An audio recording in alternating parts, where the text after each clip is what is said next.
We're often told on the channel that it's impossible to make a long distance trip in an EV without making use of Tesla Superchargers. And while in some parts of the world that may still be the case, especially if you are in very remote areas, in others that's simply no longer the case.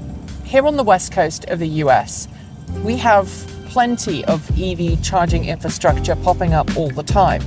Last year in the US, more new EV fast chargers came online than at any point in history. And that is despite the best attempts of the US federal government to try and halt all EV infrastructure rollout, or at least the funding that had already been approved for said rollout. But in an age where Tesla and Elon Musk are increasingly toxic thanks to Elon Musk's political views and actions of recent years, not to mention the actions of some of his companies, Grok AI, anyone, many of us are choosing to vote with our wallets and not give any money to a company that ultimately might pass that money on to Elon Musk and all of the things that he currently stands for. So today, we're on our way to San Diego in Southern California from Portland, Oregon, and we have a task. Can we get from Portland, Oregon, all the way to San Diego in 2 days using non-Tesla fast chargers? I think we can. Let's see if I'm right.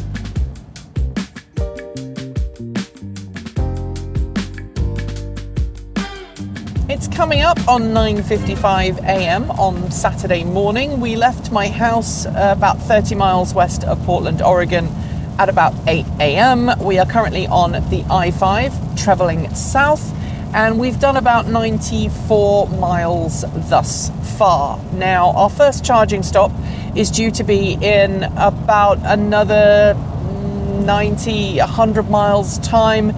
We're hopefully going to arrive there. It's a Rivian Adventure Network charging stop in Roseberg with about 18% state of charge.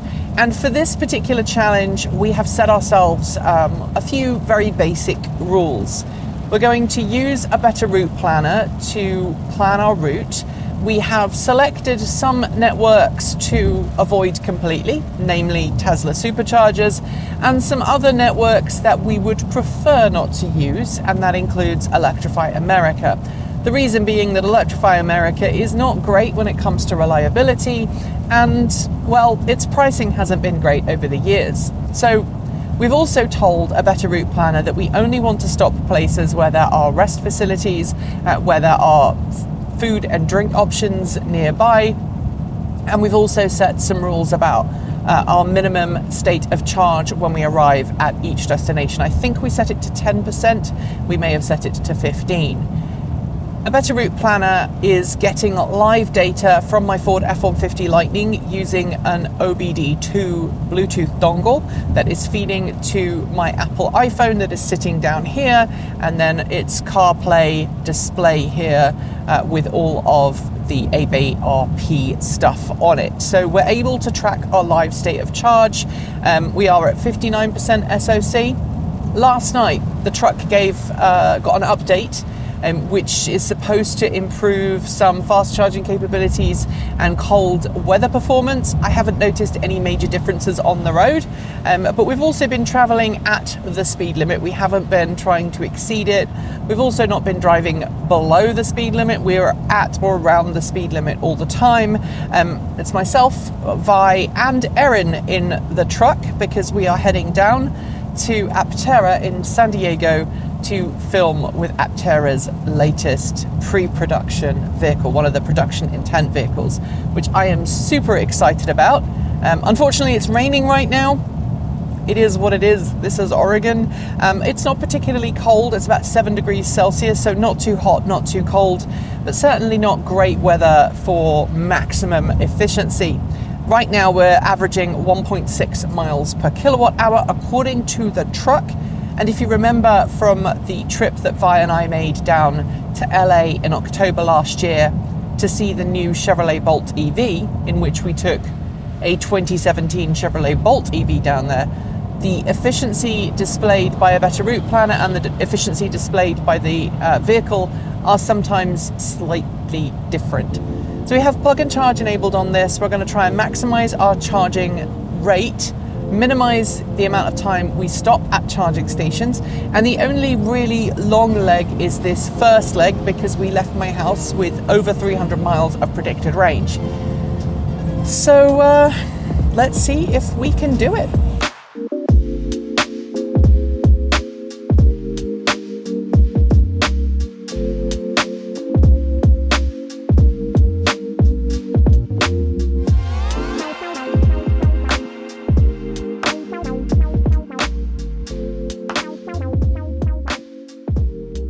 This was not our first planned stop. I think I said in the previous bit we were going to just try and stop in Roseberg at a Rivian Adventure Network, but then this station popped up, or rather this site popped up on camera. This is a brand new Ionna charging station. There are CCS chargers here. There's 2 charging stations set aside for CCS. There is an accessible charge bay here, right here, which is good because they don't all have them. And then right down the bottom there are NACS charging stations. So you have 4 NACS and then you have 4 CCS. And we're stopping here just because I was like, you know, we've got 80 miles of range. Maybe we'll just stop and I'll grab a coffee somewhere nearby because I could use one. We rocked in here and apparently we are the first people to use this station, period. The 2 guys who were responsible for installing all the stuff, they're just actually off camera, and they were telling us they were waiting for someone to roll up and use it. And it's literally just plug in. If you have a forward vehicle with plug and charge, it just automatically connects and verifies. And the other cool thing is, it is February 7th and 8th. This weekend. So it's February 7th and they've got a special deal on this weekend, whereas normally you'd pay like 37 cents per kilowatt hour. This weekend only, 39 cents per kilowatt hour. This weekend they're only charging 20 cents per kilowatt hour. So we're going to be stopping at more Ionna charging stations, I think, en route, and also I'm here for that extra saving because I am funding this trip, or rather, you are all funding this trip. We're not getting any sponsorship money from any company to come down and do this. All of the funding to make this trip possible has come from your kind support on Patreon. So if you want to join up, now is the time to do it. Patreon.com/Transport Evolved. You can help us with that extra 20 cents per kilowatt hour of charge rate. The weather's been not a friend to us, and that has impacted our efficiency, which is why we're stopping early. But look, isn't this a beautiful place, and shouldn't all charging stations be like this?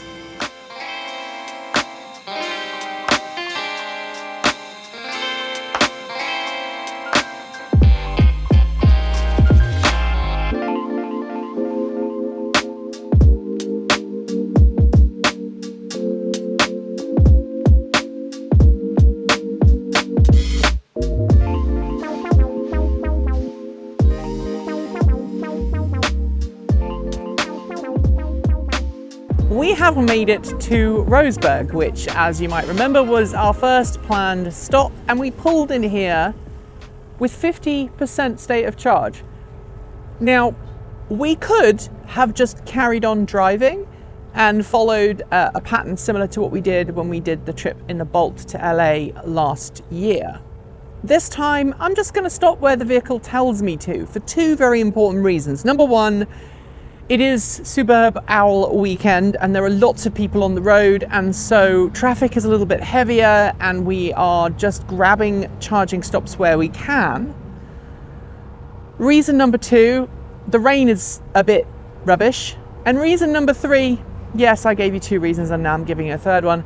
Right now, traveling by EV as an immigrant to the US means that I want to have extra charge. I want to have the flexibility of having a slightly fuller battery pack than I might otherwise enjoy, and I'm okay with that. It is also the weekend. I have worked 5 days straight. This is my 6th day of a 14-day no break work thing. And on a Saturday, I am normally very physically exhausted after a long week, and my heart condition kind of takes over at the weekend. I basically normally just don't do anything and recover ready for Monday, and I haven't got the luxury of that this time. So I'm allowing myself to stop and take regular breaks. I'm allowing myself to be a little bit easier than I normally would, and pee breaks are a thing. So 191 kilowatts right now charging, which honestly is pretty damn fine. We've been here 3 minutes. We've been here 3 minutes, and we've gone from 50% to 57%. 192 kilowatts is, I think, the fastest I've ever seen this truck charge, and it shows that the overnight software update that we got on the truck is indeed working. It's also helpful that it's kind of cool here, and so the battery is not super hot, and so it can take that nice Rivian electrons nice and quickly. I haven't encountered really that many other people stopping and charging today, which was a bit of a surprise. There's one other stall here being used, but gaily forwards.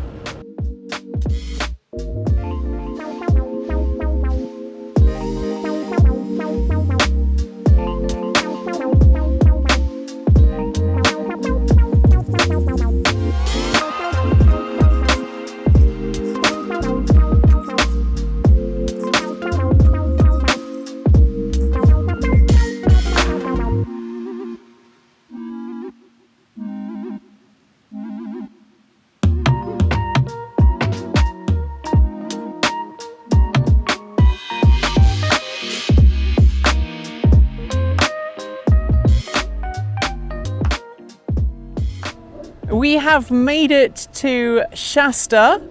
We did stop for lunch at a Rivian charging station as part of the Rivian Adventure Network. And we did a full charge there. Well, almost. I think we were at like 20% when we pulled in, and we left with 85%. Most of the time we were there, the truck was charging at like 180, 190 kilowatts. It kind of dropped down to, I think, about 65 kilowatts once it reached 80%, which is still obviously faster than the Bolt EV can manage on a good day at its absolute max. And, well, sorry, let me correct that. The original Chevrolet Bolt EV, of course, the new 2027 Chevrolet Bolt EV can do 150 kilowatts, but that's a limited production vehicle. So the last charging station session cost us $45. We put like 90 kilowatt hours in. That's pretty expensive. Now we're up in the mountains. There's snow on all the mountains behind us, and we're back to the Sky Charger. We've only been here 3 minutes, and we've already spent $3.28. Now we are charging at 183 kilowatts, but we've only put 6.5 kilowatt hours in, so that's pretty pricey. We're paying 55 cents per kilowatt hour. In fact, we've only been here 2 minutes and 45 seconds. Luckily, according to a better route planner, we only need to be here for about 10 minutes in order to get to our next stop. We haven't hit anything less than 20% the entire time. Right now, I think we had, we were about 40% when we pulled in. So we're doing really well, and the trip is going really well. We should arrive at our hotel in Sacramento tonight about 8 p.m. That's about 12 hours after we left. It's taken us a little bit longer than we originally planned, but that's partly because we stopped for a coffee because I wanted us coffee, and there was a drive-through, and we were in the drive-through queue for about 20 minutes. So that definitely impacted our planning. And when we stopped in Medford for lunch, we stopped longer than we needed to. I had to make a phone call, and so that took a little bit longer than planned. But we haven't charged once at a Tesla Supercharger. We went past one as we came off here. It's empty, just like this. And the nice thing right now is that there are so many DC fast chargers that there's normally alternatives almost within walking distance, and in some cases definitely within walking distance. So it means that range anxiety is dramatically reduced. Onwards and upwards.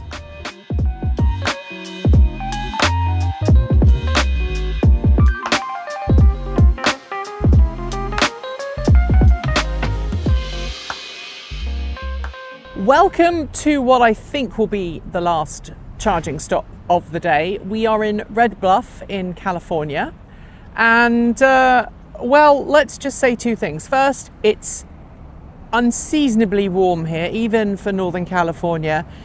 I've been wearing basically just my hoodie all day, and I know I live in Portland or near Portland, and there are jokes about people in the Pacific Northwest just going around in hoodies and shorts all year round, but it is unseasonably warm. The second thing is the air is thick with fire from some forest fire nearby, and it is horrid. It is thick, it doesn't taste nice in the back of your throat, and it's February.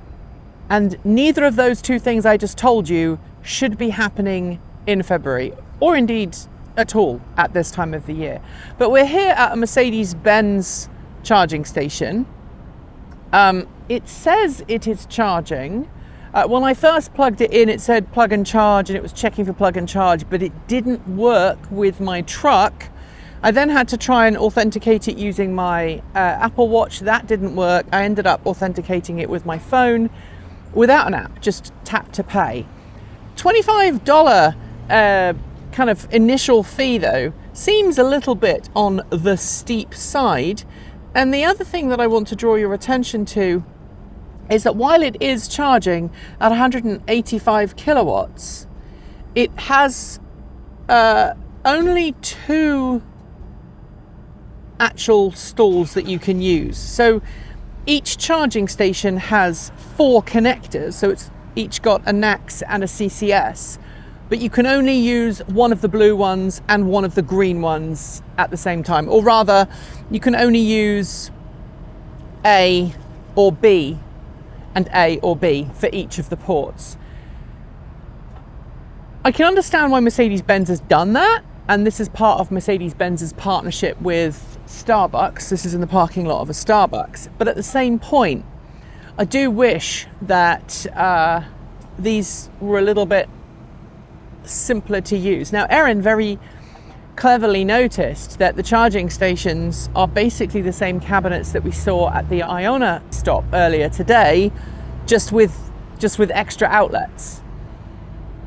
It's great that you have NACS available if you have NACS, but I think most people who have a NACS car have a CCS adapter, and most people who have a CCS car now have a NACS adapter, so maybe you don't need both. In terms of how much further we have to go today, a better route planner did want us to stop one more time, but I think if we stay here and I nip to the loo, which I need to do, and do a few more things, we'll be able to make it to our hotel without stopping to charge. And I think that's something that I and the team will look forward to doing. So we'll see you bright-eyed and bushy-tailed tomorrow morning, and we'll continue the trip. Good morning, everybody, and welcome to day 2. We are currently in Stockton, California. We are on our way south, and we should arrive in the San Diego area around about 4:35 this evening. Just as a reminder, yesterday we were able to stop at multiple fast charging locations en route that were not Tesla Superchargers. The first stop was at an Ionna charging station. We were the first customers there. Then we went to a Rivian Adventure Network, followed by another Rivian Adventure Network. Then we stopped at a Sky Charge location, which was pretty cool. And then I think that was our final stop. We ended up making it to our hotel in Sacramento. And when we arrived at our hotel, we did ask if they had a charging station, and they said there was a 110 volt charging socket that we could use. And when I plugged in this truck to charge it, just effectively for the giggles, because I knew it wouldn't work to charge the truck up, the truck confidently told me that it would be 100% full at 10:05 a.m. on Thursday, and this was on Saturday. So we ended up finding a nearby fast charging station, and I say fast because it was the slowest charge rate we've experienced all trip. It was 65 kilowatts max. We went and had a late evening meal, returned back to the truck, and we managed to put like 63, we'd got up the state of charge up to 63%. I think it was about 20 when we arrived. To be fair, it was also one of the cheapest charging sessions of yesterday.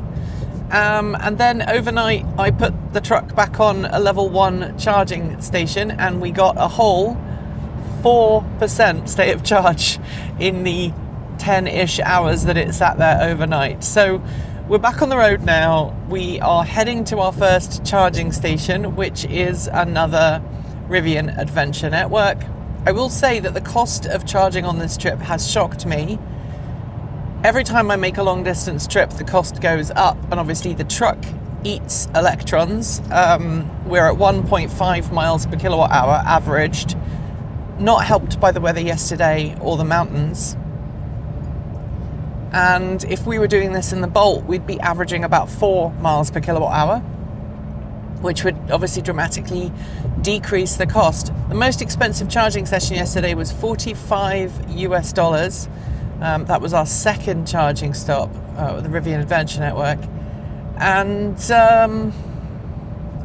I think so far our running total, I've been trying to keep it in my head, we're probably sitting at about $110 so far for this part of the trip. So yeah, it's definitely been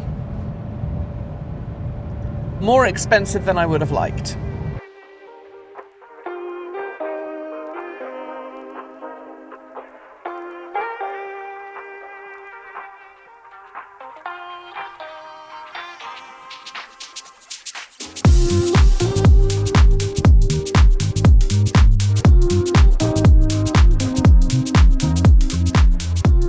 We are at our first charging stop of day 2. We're currently charging at 119 kilowatts. We have 75% state of charge. Now, I'm really happy about the software update that we had pushed to the truck early on Saturday morning, because it has made the charging performance a lot better, a lot flatter. So I'm seeing peak speeds of up to 190 kilowatts. It's keeping that up until about 80%. And then when it gets to 80%, it's dropping down to 65, and that dramatically reduces charging time. So you can see here, we've been here for just under 25 minutes, and we're currently spending $36.20, 21, 22, 23, 24, 25, 26, 27, 28, 29, 30 cents. Yeah, it's like an old school gas pump now. That's the reality of using EV fast chargers in the US today. They tick up as quickly as an old style gas pump. But if I was driving this truck as my daily driver, and I was having to stop and use a Rivian Adventure Network every single day, and I was doing normal person mileage, my truck would be on cost parity in parts of California, I think, with a gas truck in other parts of the US, but not necessarily a gas truck in California. The other thing to bear in mind is the only time I ever use DC fast charging is if we're doing a long distance multi-day road trip like we're doing here, we're going away for a little family break somewhere, or we're making a specific errand. So like, for example, I'll drive down to Salem or Eugene to pick up something, and sometimes we'll take the truck, and when we come back, we'll need to top up a little bit at a fast charger. But then it's not like a full charge, it's literally 5 or 10 minutes, and then the cost obviously is a lot less. When I charge this truck at home with my home level 2 charging station, the cost to charge is dramatically less. Like, instead of it being 30, 40, 50, 60 cents a kilowatt hour or more, I'm paying maybe 10 cents a kilowatt hour. And if I'm generating it with solar on the roof of my home, it's even less. So there is some cost analysis to be had here. And it's worth remembering that we see this not only with EV charging stations, but we also see this with gas pumps. If you go to a remote location where there's only one gas station and there's something of a monopoly, you may find that the gas is really cheap, or you may find that the gas is ridiculously expensive. You go to a major city, you may find that there's more price competitiveness depending on which area you live in. And so prices will fluctuate for gas just as much as they do for electrons. For what it's worth, I'm still very grateful that I'm driving an electric F-150 on this trip.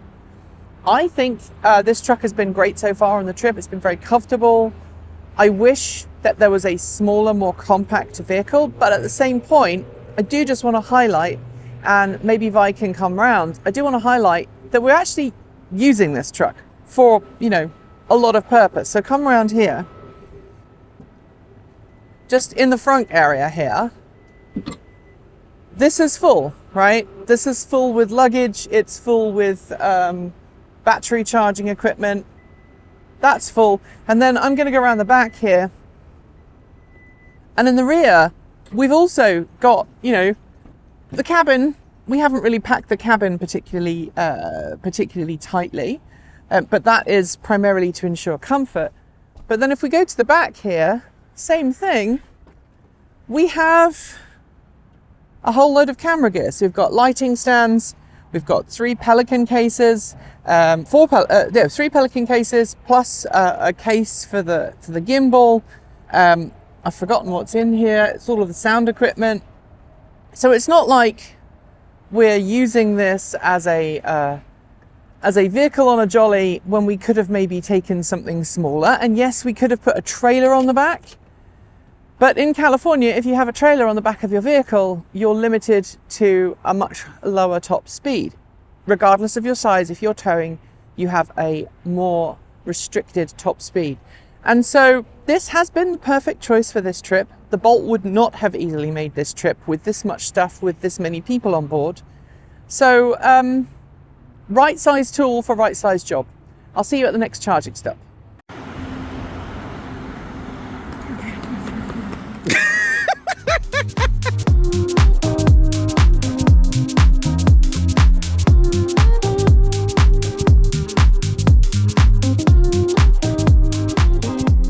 And we're back here in Fireball, California, in the Central Valley, to visit something that I hoped wouldn't be here anymore. In October last year, when Vi and I drove all the way down to LA from Portland in a Chevrolet Bolt for the launch event for the new, now discontinued 2027 Bolt EV, we spotted this from the freeway and stopped to have a look. This used to be a free wire charging station. The idea is that the free wire charging stations had a bank of batteries right here that allowed the charging station to top the batteries off when it wasn't being used to charge a vehicle, and then use some of the power stored in those batteries to rapid charge or fast charge an EV when required. Specifically designed for remote locations like this, where the amount of available power is limited. Now, this site still says it has a Rivian Adventure Network charging station. There are none here, only these free wire stations. Some of them are free wire, some of them are REDE, and some of them are Chevron, but essentially they are all battery-based charging stations. The cells in these are from AESC, and they are identical to the cells used in the 40 kilowatt hour version of the second generation Nissan Leaf. I would love to get my hands on these because I've actually used batteries just like this, or I'm using batteries just like this in my Vectrex VX1 conversion. And these have sat here now for, well, coming up on 6 months, and I want to know what the future lies for them. So I've reached out to the owner of this particular gas station.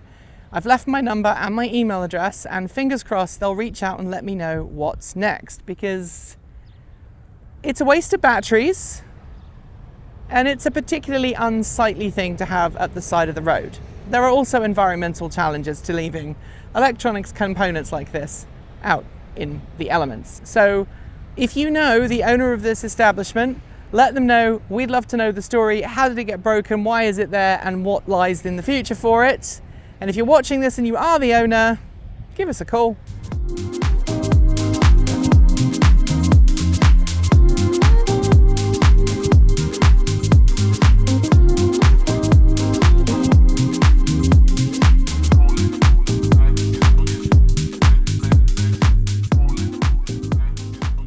There you go. That was a Caltrans Rivian. I wonder if it's coming to charge. We are leaving Fireball, and we've just stopped. Turn right. At the charging station. That's my very British, not quite Joanna Lumley voice assistant telling me where to go. But it was a really easy stop. It is... 200 yards. Turn right towards I-5 South. There you go, just so that I don't lose track of where I am. That is a massive Tesla charger station there.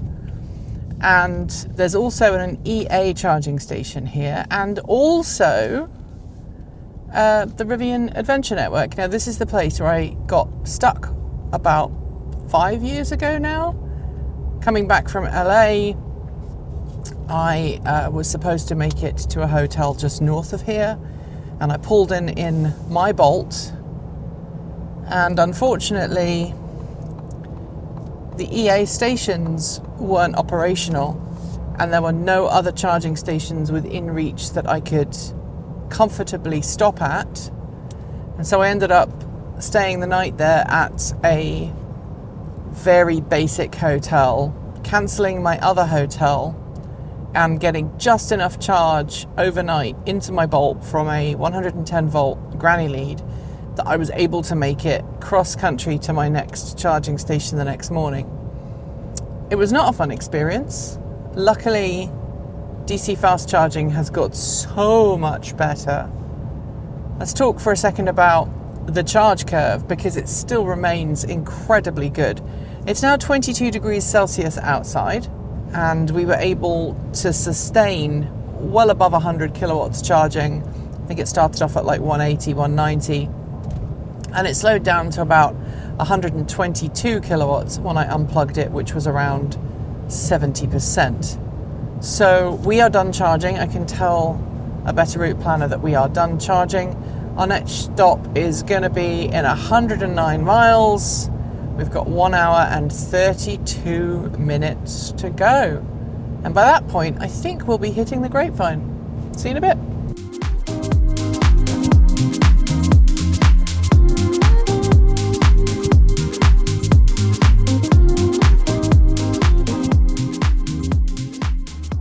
We have made it to sunny Buttonwillow, California. Unfortunately, we are not going around the racetrack, which is unfortunate. I've driven it on Sims many a time. This is also the closest we've got to the network that we are avoiding. So if you look, there are some Superchargers there. There are some Rivian Adventure Chargers here. Half of them have CCS, half of them have NACS. And then down the way, there's actually a charge point even, charging station. Actually, it looks like if I wander this way, it looks like maybe someone might be thinking about using the charge point over there with their Equinox, and they might be having a bit of trouble. So it's going to be it's interesting to see. I don't know how many people get to use the charge point stations, and how many people use these and how many people use these, but they're all here and they're all charging. We are still absolutely hammering along at 180-ish kilowatts. We're going to top up a little bit more because we're just about to go over the Grapevine. When we go over the Grapevine, what we'll then do is we'll head down into LA, try and get through LA with as least interruption as we absolutely possibly can. And then after that, oh look, there's another Caltrans truck here. These guys are using Rivian's 4 Caltrans work trucks. They are the work spec. You'll notice they've got slightly different wheels, and it's a great alternative to the F150 Lightning. As you might remember, a couple of weeks ago, Ford cancelled the F150 Lightning, and then one of Rivian's salespeople went, you know what? We can work with any fleet manager who had got an order for F150 Lightnings and wants to swap, so we'll make sure that happens. And that's obviously, I know Caltrans have been using Rivians for some time now, so that's great. Anyway, as I was saying, we're gonna head over the Grapevine down into LA. Gonna try and get through LA in one shot because I hate charging in or around LA. It is a horrible experience. and then we'll head down towards San Diego, and on the way we're gonna grab an eat to bite with the lovely Patrick and Liv from the electric duo. So good times.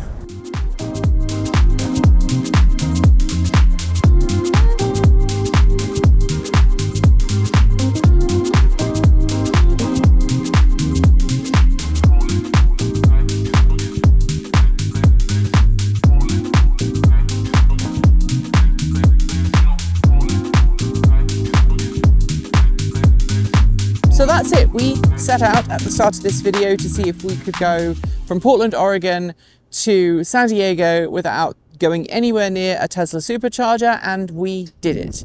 Not only has our trip been convenient, the charging sessions very quick and the payment easy, and we've done a mixture of smartphone app payments, contactless payments at the charging station, and also plug and charge. But we've also not had to deviate from our planned route by really more than about half a mile at any point. We've always found working, available charging stations. We had one issue yesterday with a Rivian charging station where I didn't activate it quite right when I started the session. I plugged in and didn't time it right, so then the truck errored out and I had to do it again, and it worked on the same station.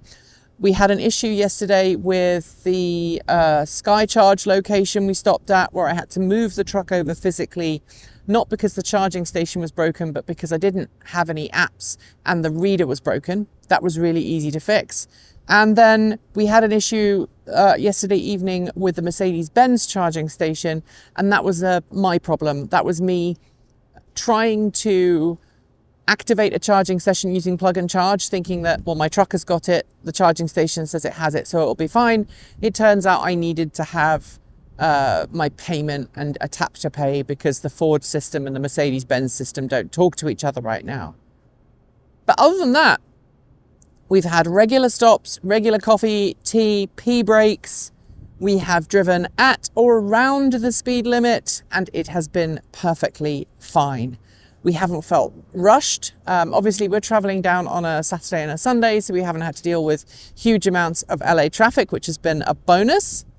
But yeah, if you want to make a long distance trip like this and you don't want to patronize Tesla, it is definitely possible in 2026. Not only is it possible, I would encourage you to do it. Because look, I know that many people have employed whataboutisms in the comments for these videos, going, well, what about all the people who work at Tesla? Well, Elon Musk's really just one person. What about everybody else? And my answer to that is, Tesla recently set a record for a pay deal for any CEO, and it was ridiculously expensive, right? And I think I worked out that it is going to result in the equivalent payout of billions of dollars a year, hundreds of billions of dollars a year for Elon Musk over that $1 trillion pay deal window. And so every dollar you spent at that company, every dollar you spent at a company that he is connected with goes ultimately to him. Yes, other people are paid, but the pay inequality at that company means that really it doesn't make sense to use that argument to continue to support a company that is currently run and enabled by many at the company by someone who is supportive of white supremacy, white replacement theory, and all kinds of other heinous things that many of our parents, grandparents, great-grandparents were fighting against 80 years ago. And I wish that the timeline that we were in had not happened the way it has happened. But our role as citizens now of whichever country we happen to be in is to make sure that we vote with our wallets and we vote with our voices and we are active participants. I know this is ending on a political note, but right now, the days of I don't get involved in politics are long gone. We have to stand up. We have to make our voices heard, because if we use our privileges to say I'm not going to get involved or I'm not going to bring this up, then ultimately we are part of the problem, not the solution. So, I'm sorry to finish on a downer, but that is my personal belief. And I think I speak for everyone at the company when I say we need to build a better world together. And that involves making smart choices about where we spend our money. Talking of which, the cost of this trip so far has been around about $2,000. I worked out the cost pretty accurately. So charging yesterday and today has been somewhere in the order of about $200, $250. I haven't tabulated it officially on a calculator yet, but kind of going through my head, we're averaging about $30 to $50 every time we stop, which is ridiculous. And as I said in a previous segment of this video, if I had to do that every day, it would get very expensive. But this is something I only have to do a couple of times a year when I make a really long distance work trip. The ease of payment though was the big thing for me, so that's good. The hotel costs, they have hovered around about $1,200 for the entire trip, and then meals and other things on top. Why am I telling you this? Because we only exist thanks to the kind support of patrons like you. The names of the people scrolling by on either side are the names of the people who support this channel every month to make sure that we can continue to bring you this type of content. Those people are making donations through Patreon, but also joining us on YouTube. You can also support us by going to our swag store and buying some of our merch. You can send us Ko-fi, and you can even send us old-fashioned checks. So a special thank you to two individuals in particular, Michael and also to Did Great, both of whom made sizable donations to support this trip today. Michael helped cover some of our electricity costs on the trip and our accommodation, and Did Great also sent us a very generous donation to cover some more of our hotel costs. Together, those two wonderful individuals, thank you very much. You covered about 75% of our costs on the trip, so thank you, thank you, thank you. And those of you who've chipped in with smaller amounts, thank you too, because without that, we wouldn't have been able to have made this trip. We have a triple pay month coming up in a couple of months' time, and all of those bills add up. Stay safe, be kind to each other, and remember to tell the people in your life who are important to you that they are important to you. Dream big and build a beautiful, better world. Keep evolving.